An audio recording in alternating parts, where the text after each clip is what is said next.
There's a guy named Kevin, makes $152,000 a year. That puts him in the top 8% of American earners. His parents brag about him at dinner.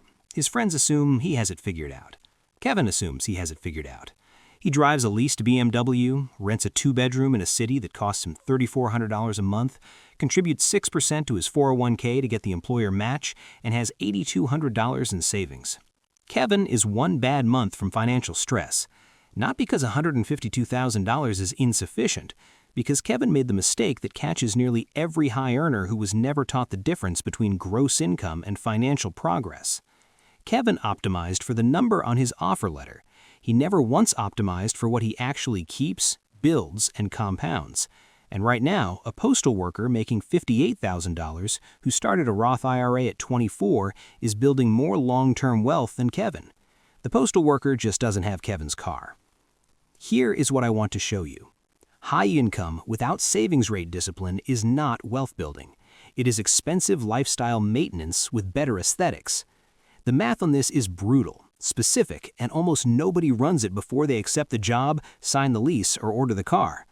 By the end of this, you will understand exactly how lifestyle inflation compounds against you the same way investment returns compound for you, and why the gap between what Kevin earns and what Kevin has is not a spending problem. It is a framework problem. Start with a number almost no high earner actually knows about themselves: their real hourly rate. Kevin makes $152,000. Divide by 2,080 working hours. That is $73 per hour before taxes. After federal income tax, state tax, FICA, Kevin takes home roughly $98,000 annually in a moderate tax state. That is $47 per hour of actual spendable money. Now add the hidden hours. The commute Kevin does 45 minutes each way, 5 days a week. That is 390 hours a year. The mental overhead of the job, the work stress that bleeds into evenings, the decompression time that is functionally job-related, conservatively another 200 hours. Kevin's real hourly rate is closer to $37. His BMW lease is $780 a month. Every month, Kevin works 21 real hours to make that car payment, not because he decided a car was worth 21 hours of his life, because he never ran the calculation before he signed. This is the framework problem. Kevin earns in gross dollars and spends in gross dollars without ever translating either into the currency that actually matters: hours of life traded and future wealth forfeited. Every dollar spent is not just a dollar gone, it is the compounded future value of that dollar gone.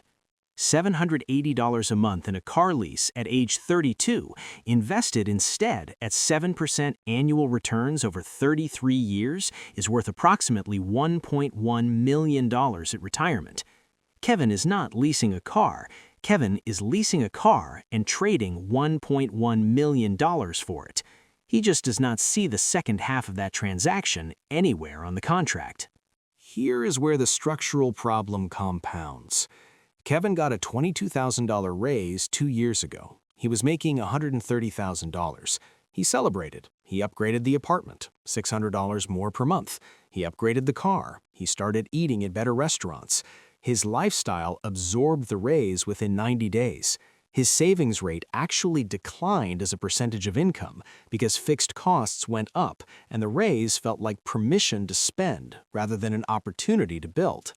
This is called lifestyle inflation, and it is the primary mechanism by which high earners in America remain financially fragile. The raise did not make Kevin more secure. The raise made Kevin's monthly nut larger, his fixed obligations higher, and his ability to absorb income disruption worse. He now needs $152,000 to sustain a life he could not have imagined at $100,000, and he is no closer to financial independence than he was before the raise. He is just uncomfortable at a higher price point. Let's run the savings rate math that changes how you see everything. 2 people, same income, $120,000 per year take home after tax, roughly. Person 1 saves 8%. $9,600 annually. Person 2 saves 25%, $30,000 annually. It's 7% returns over 25 years. Person 1 accumulates approximately $632,000. Person 2 accumulates approximately $1.97 million. Same income, same market returns. The entire difference is 17 percentage points of savings rate. Person 2 is not smarter. Person 2 is not luckier. Person 2 decided that financial independence was a higher priority than its competitors.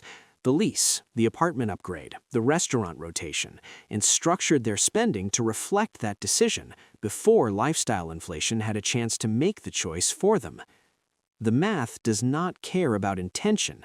It only counts what actually gets invested.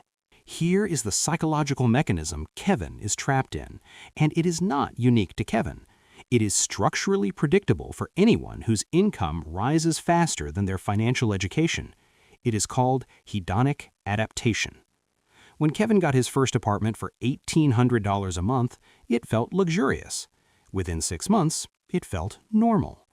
When he upgraded to $2,800, that felt luxurious. Within 6 months, normal again. Now at $3,400, normal. His brain has reset its baseline 3 times. Each reset required more income to maintain the same subjective experience of comfort. This is not a character flaw, it is how human neurology processes relative changes in circumstance. But it is financially catastrophic if you do not build structural defenses against it. Automated savings that move before you see the money, contribution rates that increase automatically with every raise, spending categories with hard ceilings that do not expand when income expands. Without those structures, hedonic adaptation will consume every raise Kevin ever gets for the rest of his career. His lifestyle will always expand to meet his income. His savings rate will always be whatever is left over. And whatever's left over, for most high earners, is approximately nothing. So what does Kevin actually do? 3 steps, not 10, not a complicated system. 3 decisions that, executed consistently, close the gap between what Kevin earns and what Kevin builds. Step 1. Calculate your real savings rate today. Not the savings rate you intend, the one you actually have. Take everything that went into investment accounts, retirement accounts, and genuine savings last year. Divide by gross income. If the answer is below 20%, you are on the wrong side of the equation, regardless of what the number in your bank account says on any given Friday. For Kevin, this number is approximately 4%. His 401k contribution after employer match, offset by the fact that his savings account has not grown in 18 months. 4% at his income level, started at 32, does not produce a functional retirement.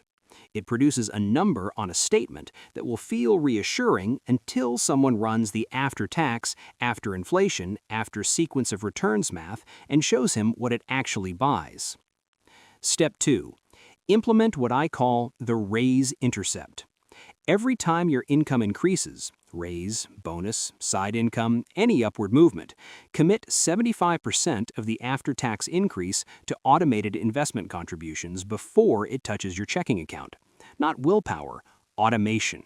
If Kevin's next raise is $15,000 gross, roughly $9,500 after tax, $7,100 of that goes immediately to increased 401k contributions or a brokerage account auto transfer. His lifestyle absorbs $2,400, a real improvement, just not the whole raise. This single mechanism, applied consistently across a career, is the difference between Kevin retiring at 62 with options and Kevin retiring at 68 because the math finally forced him to. The raise intercept does not require discipline in the moment. It requires one decision made once before the money arrives. That is a structurally different problem than asking yourself monthly whether to save more. Monthly decisions made when money is already in your account have a known outcome. The money gets spent. Step 3. Audit the fixed cost stack and find the one biggest line item that is delivering the least compounding value per dollar. For Kevin, that is almost certainly the $3,400 apartment in a city where $2,400 buys a comparable life with a slightly longer commute, or a roommate, or a different neighborhood. The difference is $12,000 a year. At 7% over 25 years, $12,000 annually is $759,000. Kevin is not paying for an apartment. Kevin is paying for an apartment and trading $759,000 for the privilege of a specific zip code. When you translate fixed costs into their long-term compounded cost, almost every high earner finds at least one line item that looks absurd. Not because the expense is immoral, but because the trade they are making is invisible until you run the math and make it visible. Here is the final thing I want to leave you with. Kevin is not behind because he earns too little. Kevin is behind because he was handed a system, employer benefits, direct deposit, automatic billing, a consumer economy specifically engineered to absorb income as fast as it arrives, and he accepted the system's defaults without ever questioning whether those defaults serve his interests or someone else's. The lease company benefits from Kevin's default. The landlord benefits, the restaurant benefits. The $1.1 million that does not exist in Kevin's retirement account benefits no one because it was never built. High income is an ingredient, it is not the recipe. The recipe is savings rate, time, and the structural discipline to prevent your lifestyle from consuming the gap between what you earn and what you actually need to live well. Kevin still has time. The question is whether the BMW payment will keep making that decision for him or whether he will make it himself. Subscribe if this reframed what a high salary actually means, and drop a comment with your current savings rate, the real one. That number is the most honest financial statement most people will never look at.